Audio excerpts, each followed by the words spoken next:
Los instrumentos de escritura que hoy disponemos son de una potencia enorme. Nada que ver ya la máquina de escribir, la pluma estilográfica, a lo que puede hacer un teléfono móvil, que puede escribir con una memoria enorme, comunicarlo en tiempo real a casi todo el mundo y que puede recibir al mismo tiempo las aportaciones de otros.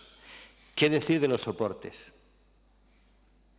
Pues que muy probablemente, gracias a nuevos materiales, habrá pantallas flexibles dentro de poco, con una capacidad enorme de conexión en red, etcétera, etcétera, de las cuales el iPad es solamente un elemento primitivo.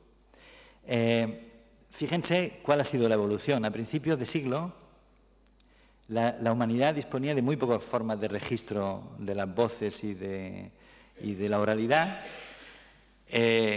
La televisión se inicia antes de la Segunda Guerra Mundial, después empieza a desarrollarse en los años 50 en casi todo el mundo.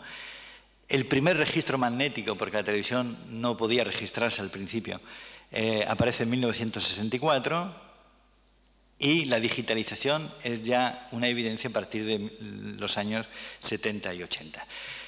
Pero a partir de los años 80 el cambio ha sido mucho más dramático todavía. Esta es la situación que se encuentra una joven, o un joven, en el entorno mediático actual. Y da escalofrío pensar que Facebook solo tiene aproximadamente 6 años o 7 y que YouTube tiene menos. Es decir, que ese enorme repositorio de imágenes que está sustituyendo a la televisión en muchos casos, el consumo de televisión tradicional, pues solamente tiene 6 años, que Twitter tiene 5.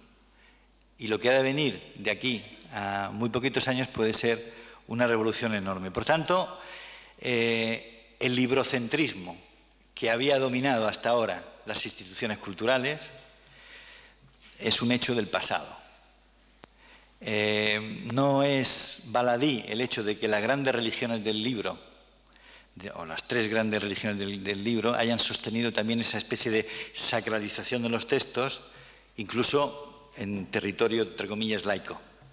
Pero es una evidencia que nuestras culturas se han basado en textos y en la centralidad de esos textos que ya se va a perder, inevitablemente, ante la competencia de las nuevas pantallas. El pantallocentrismo es una evidencia, ¿no?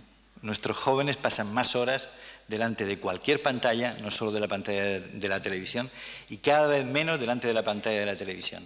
Y la pantalla es el centro de todo. Lo cual no quiere decir que no se lea y que no se escriba, ¿eh? Lo que quiere decir es que se lee y se escribe de otra forma y de otras maneras. Por tanto, cuando uno lleva a un niño de la mano, sea maestro, o sea padre, o sea tutor, pues arrastra consigo un mundo virtual del niño que ya empieza a preocupar a los psicólogos, que es el grupo de la conectividad permanente. Porque la vida real pasa a ser, como ha dicho una psicóloga, Sherry Talkey, una pantalla más en ese sistema de pantallas con las cuales el niño se relaciona con los demás. Por tanto, cada vez será más difícil discernir ficción, virtualidad de realidad. Cada vez será más ficticia la realidad y más real la ficción.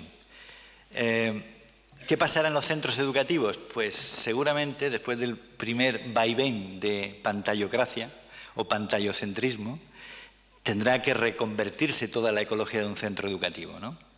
Porque el salto vertiginoso, dramático y difícil hacia el abandono de la cultura del libro y la recuperación de la pantalla como centro de todas las actividades parece, por las experiencias que estamos teniendo, cuando menos problemático.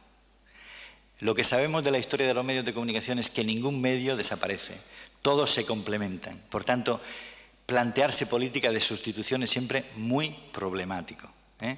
Política de sustitución total. Pero en cualquier caso, afrontaremos un periodo de transformación profunda de la escuela.